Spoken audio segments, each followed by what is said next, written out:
Et si le plus grand test de votre humanité arrivait au moment où personne ne vous regarde? Pas de caméra, pas d'applaudissements, juste une décision entre la peur et la bonté.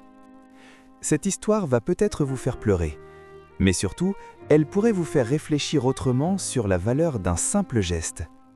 Dans un restaurant modeste mais élégant, une jeune femme est assise seule à une table. Elle mange tranquillement, concentrée sur son repas, inconsciente de ce qui se passe dehors. À travers la vitre, un homme est immobile. Ses vêtements sont usés, son visage est fatigué, son regard affamé. Il observe les assiettes, les clients, la nourriture. Son ventre crie famine, mais il n'ose pas entrer. Lorsque la jeune femme termine son repas et quitte le restaurant, l'homme attend quelques secondes. Il regarde autour de lui, puis entre discrètement. Il se dirige vers la table encore chaude. Il s'assoit et commence à manger les restes, rapidement, comme s'il avait peur d'être vu. Mais il l'est. Une serveuse s'approche, visiblement en colère. « Pourquoi manges-tu ça ?» Sans attendre de réponse, elle prend l'assiette et sous ses yeux, elle jette la nourriture à la poubelle. L'homme baisse la tête, son espoir disparaît. Quelques secondes passent, puis la serveuse revient, mais cette fois avec une assiette de nourriture fraîche. Elle la pose doucement devant lui. « Mange. » L'homme est surpris. « Je n'ai pas d'argent. » Elle sourit faiblement. « Ne t'inquiète pas, je paierai. » À cet instant, ce n'est plus une serveuse, c'est juste un être humain qui a choisi la compassion. Mais le moment est interrompu. Le propriétaire du restaurant arrive. Il voit la scène.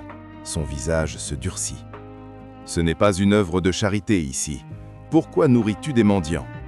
La jeune femme tremble, mais répond calmement.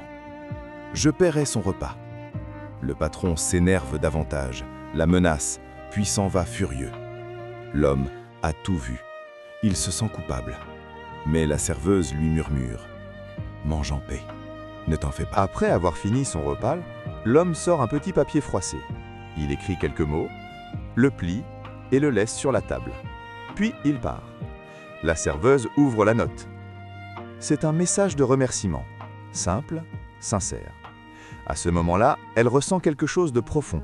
Elle n'a peut-être pas beaucoup d'argent, mais elle a fait quelque chose de juste. Le jour suivant, le restaurant rouvre. L'homme revient. Cette fois, mieux habillé, plus confiant. La serveuse ne le reconnaît pas. Soudain, un petit garçon maigre essaie d'entrer, affamé lui aussi. La serveuse hésite, puis se souvient des menaces du patron. Elle le repousse. L'enfant s'en va, les yeux remplis de tristesse. L'homme observe la scène. « Pourquoi ne l'as-tu pas laissé entrer ?» La serveuse baisse la tête. « Je veux aider, mais je risque de perdre mon travail. » L'homme se lève. Il sort, rattrape l'enfant et revient avec lui. « Donne-lui tout ce qu'il veut manger. Je paie. » La serveuse obéit. Puis l'homme sort de sa poche la même note. « Je suis l'homme que tu as aidé hier. Mais je dois te dire la vérité, je ne suis pas pauvre. » Elle est sous le choc. « Je testais les cœurs et tu as prouvé que le tien était immense. Continue d'aider les autres. » Avant de partir, l'homme laisse discrètement une somme d'argent importante sur la table, puis il s'en va. La serveuse le remarque trop tard. Elle ferme les yeux et remercie Dieu en silence. Message final, morale. La bonté ne crie pas, elle agit. Tu ne sais jamais qui tu aides, ni ce que ce geste peut changer. Si cette histoire t'a touché, et pour nous soutenir et nous donner la force de continuer, abonnez-vous à la chaîne. Like la vidéo pour soutenir ce type de contenu et surtout, partage-la, car quelqu'un a peut-être besoin de ce message aujourd'hui. Souviens-toi, un petit geste peut révéler un grand cœur.